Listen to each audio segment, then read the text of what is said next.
ingin saya jelaskan bahwa ini kiat semacam ini untuk memberikan pencerahan ya kepada siapapun yang kepalanya lagi mumet menghadapi berbagai kesulitan. Barangkali saja bisa meringankan beban ya. Sebab dengan pemahaman itu orang bisa merasa kok dunia luas banget sih kan gitu. Kalau otaknya sempit kan jadi sempit banget. Jadi 3 perkara itu ya, satu adalah bahwa kesulitan apapun sifatnya sementara. Kalau kita merujuk kepada informasi dari Al-Quran sebagai firman Tuhan, kan inna ma'al usri yusra. Terus 2 kali tuh, inna ma'al usri yusra. Kemudian wa idza faragta fansab. Wa idza faragta fansab. Kalau sudah selesai, tingkatkan kerja kerasmu lagi. Kalau sudah selesai tercapai, kerja lebih keras lagi. Itu namanya ingin terus maju tadi itu. Jadi tidak ada finalnya. Kita terus semakin maju. Ya, setelah 4.0 ya 5.0 gitu. Sampai akhirnya 6.0 ya. Jadi bisa manusia robot yang hampir sama seperti manusia. Ya kan seperti itu. Yang perlu diingatkan di sini, ini bagi yang mengerti bahasa Arab bisa lebih paham. Tapi yang tidak mengerti bahasa Arab menjadi sulit. Inna ma'al usri yusra. Sesungguhnya setiap ada kesulitan ada kemudahan. Kan terjemahnya. Setiap ada kesulitan ada kemudahan. Ingatlah. Setiap ada kesulitan ada kemudahan. Ingat. Kita baca. Inna ma'al usri yusra. Di sini maha bukan ba'da. Bukan berarti setiap ada kesulitan setelah itu ada kemudahan. Bukan setelah itu. Tapi setiap ada kesulitan bersamaan di situ ada kemudahannya. Wah, bukan ba'da ya. Bukan inna ma'al usri inna ba'dal usri yusra, tidak. Bukan inna ba'dal usri yusra, tapi ma'al kebersamaan ini. Jadi dalam momen yang sama di mana ada kesulitan, di situ bersama-sama dalam momen yang sama ada kemudahan. Setiap kita menghadapi satu musibah ada satu kemanfaatannya. Mungkin Anda melihatnya ini sebagai musibah, tapi pada yang sama itu juga sebagai nikmat juga.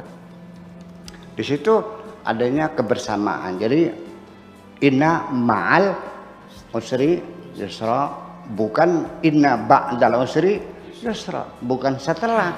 Kalau setelah kesulitannya dulu, setelah selesai baru muncul mudah. Ini di samping kesulitan ada kemudahan. Jadi setiap ada kesulitan selalu ada jalan keluarnya, seperti itu. Itu satu. Kemudian orang beranggapan bahwa tingkat ibadah yang paling tertinggi itu sholat. Iya kan? Karena dijadikan panglima sih seolah-olah menjadi segala-galanya. Karena sholat itu kan aimaduddin, tiang agama. Karena waman aqamaha faqad aqamaddin. Barang siapa mendirikan sholat berarti mendirikan agama. Waman tarakaha, dan barang siapa yang meninggalkan sholat faqad haddamadin, menghancurkan agama. Aduh, hadis lagi banyak sabar-kabrok sholat. Hadis nang sholat ini banyak banget. Inna awwala ma yuhasabu bihil mar'u yaumil qiyamah as-sholatu. Nanti di hari kiamat yang pertama-tama dihisab adalah sholatnya. Jadi sholat jadi standar umum bahwa yang paling tertinggi adalah sholat. Tapi di dalam Al-Quran fawailul lil musallin. Ketika sekalipun dia rajin sholat, ketika dia membiarkan anak yatim terlantar, maka bohong agamanya itu. Berarti di sini kan ibadah sosial. Sebetulnya kan berarti ibadah sosial kan. Dan ini kenapa kita tidak menangkap semacam itu? Nah itu. Jadi walhasil semua apapun kebaikan Allah menjanjikan falahum ajruhum inda rabbihim. Ya, walhum ajrun ghairu mamnun. Selalu ajrun fahal jazal ihsan ilal ihsan. Artinya bayaran, dibayar oleh Allah. Kecuali satu, yang Allah tidak menjanjikan bayaran, tetapi Allah menjanjikan kebersamaan, yaitu orang yang bersabar. Innallaha ma'as sabirin. Artinya,